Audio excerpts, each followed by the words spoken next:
Right, so I'm back. So as I mentioned, I was going to make a video about how I'm going to make these bumps. Now, as you probably know, I like to be like over the top with making sure everything is robust and sturdy. So, as most Dalek builders, we tend to buy these acrylic baubles. This one is 80 centimeters. No, not 80 centimeters, 80 millimeters in diameter. This is for demonstration purposes. So as you can see, they are very flimsy. And these are the ones that I used for in 1J. The new method that I've come up with is going to be quick and cost effective. Now, I mentioned I was going to fiberglass the inside of these, but that would mean, as you probably know, fiberglassing, it takes a lot of work for how many you want to do. So I thought, what's a quicker alternative to make these solidified? Some people use expanding foam, which can work, which then gives it a bit of rigidity. But in this case, it's expanding foam ain't cheap either. So I thought a material that I could use was body filler. Now I thought the genius idea that I came up with was I don't want to just apply uneven amounts because eventually a disc is going to be fitting in here. I thought what I need to do is create a concave section that is also a hemisphere. So to get to that point, I have got to it. Here is the first prototype one. Now this is 70 millimeters in diameter, and these are the ones that are going on the new Daleks because they're scaled down. Still big enough to get inside, but just small enough, and going to save quite a bit of money because there's going to be 4 of them for the fan film or trailer. I still haven't decided. So this is actually equally spaced out with body filler, and you'll be probably wondering, obviously I've had to use a mould somehow. So I came up with the idea and I made a quick part with an old light bulb sandwiched between cardboard, and it was very hard to describe. But I needed to create a positive to then create a negative to then create a positive of a silicone mould. So to do that, like I say, I created the part with a bulb and cardboard, and then I created a damming wall around it and poured in plaster. And this is where this comes in. If I can get it in the camera, but I can't. But you get the majority. So I needed something that would also create a flange on it, so that when I place the hemisphere on, this damming wall basically locks it in place. So this is the negative. So I created that. I then scored the inside of the plaster to give it a rough edge. I then put a damming wall around that, which happened to be a dog toy that just happened to work, and then used the monster clay to fill in any gaps. Luckily I had a bit of silicone left, just enough, and then this is the mould that was then made. So as you can imagine, if this was a 70 centimeter one, because I don't have any tanned, this fits into the channel. You apply your body filler inside this, and then you sort of, as you can see, it places down, and because it's clear you can see how much you've got. And then I sort of smushed it around, kept turning it, and if there was any bleed out, that didn't matter. And that, then when it came off, you imagine, reenacting, that's what I had. It was very warm to the touch, but I found this has to last quite a bit. I've still got the original, so if I need to make more silicone, because this, it shouldn't have worked because it's out of date, but it's worked, it's formed, and it's rubber.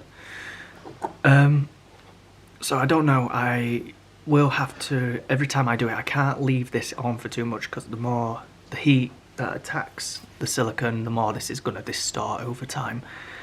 And I've got 56 per Dalek, so 56 times 4, number will be on screen. Yeah, I've got a lot to make, plus the special weapons, so then no, that's a 5th Dalek. And then any pyro props, they'll probably just have the acrylic ones put on. But for the hero props, the ones that get moved about and operated, they will all be robust like this.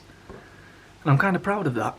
So where it goes from here, luckily with the size, the smaller they get, the easier it is to cut MDF discs with smaller hole saws. So a MDF disc will then be cut out with a hole saw and then placed in, but just shy from the edge. It's always better to have it quite low.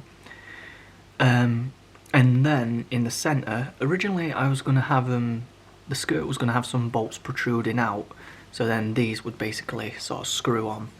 I've changed that idea because off to the side I am currently working on the skirt and base, but I need to definitely take a mould so that they are all identical, because getting the angles and everything every single time is a nightmare.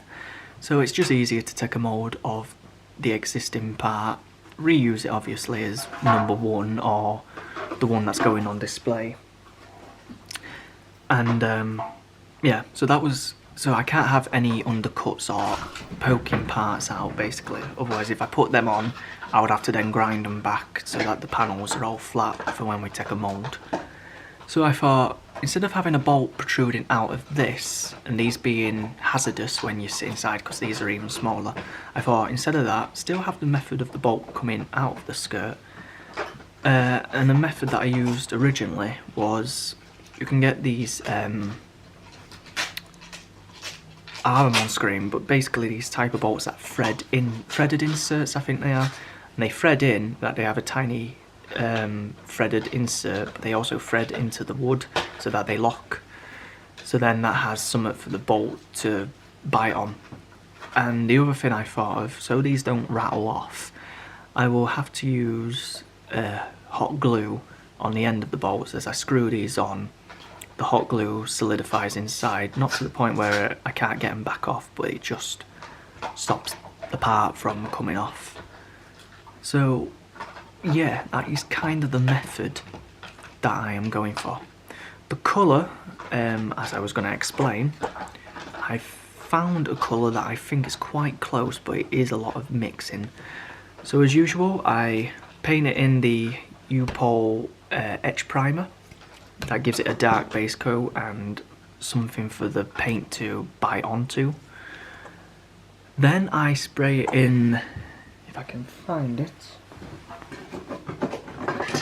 what was for the paradigms, but at the minute I'm having to use them. I can't remember where I saw it. I don't know if it was Patrick that showed it ages ago, where he showed how you get to the colour, but I remember it was like a red primer, so I don't know if I'm making that up, but I'm sure I've seen that somewhere to get the colour as close to a match. So I then paint them in this metallic tango red. I mean, any kind of red would work, but this has a really good viscosity to the paint that it makes it glossy straight away and it dries quick. And then I found, this was from a prop I was making at theatre about a year ago now, I think, and it was just some cheap paint, but it turns out when I painted this gold here was the Nissan gold on its own, but I found, I don't know how, but I don't know if it is close or if it's my eyes playing tricks on me, when I used the new paint, so that was the Nissan gold on its own, when I used the new gold it has a bit of a warmer hue to it, as you can probably tell right here. To some people's eyes, there isn't really much of a difference, but you can kind of see there slightly is. And I was looking at behind the scene pictures and I'm really trying to get the colour at an exact match. But I think that is now the closest. And that's also the same compared to this Nissan gold. And this was also done with the red, so I don't know what it is, but it turns out, and this is fairly cheap online, but this is also a great paint. But this works for what the colour I'm going for, and it looks really good against the paint I've gone back to is the Antique White by Rust-Oleum, which I think is the closest white I can get to. I did think the paint I was painting my rooms with, the Welcoming White, was quite close, but then it turns out it's more of a cream colour. So when I found out the Imperials are an off-white, which I did for the making of the skirt, but you'll see in the future it was not the right shade anyway, so I've wasted my time on getting the off-white because it looks more like a Necros Dalek when it's in that colour. But this, when you see the pictures, it does look a lot closer to the original. So I thought Nissan Gold was good, but this just has that warmer hue to it. So yeah, that is basically 11 minutes, I think. Yeah, because it's upside down to me at the minute. I think that'll wrap up there to explain how I am going to get all these done. Hopefully, I would hope this month. So I'm going to be quite busy on the skirt section. And then hopefully when the base and skirt are fused together, I'll then paint it and start yeah, fixing it up, and then it's ready to have its caster wheels applied on. So yeah, until next time, I'll just cut it off here. Once again, I have been augmented by superior Dalek technology. And I notice breasts. They're not breasts, okay? They're Dalek bumps. They can detect ion-charged emissions and operate as etheric beam locators at a distance of up to 20,000 light years.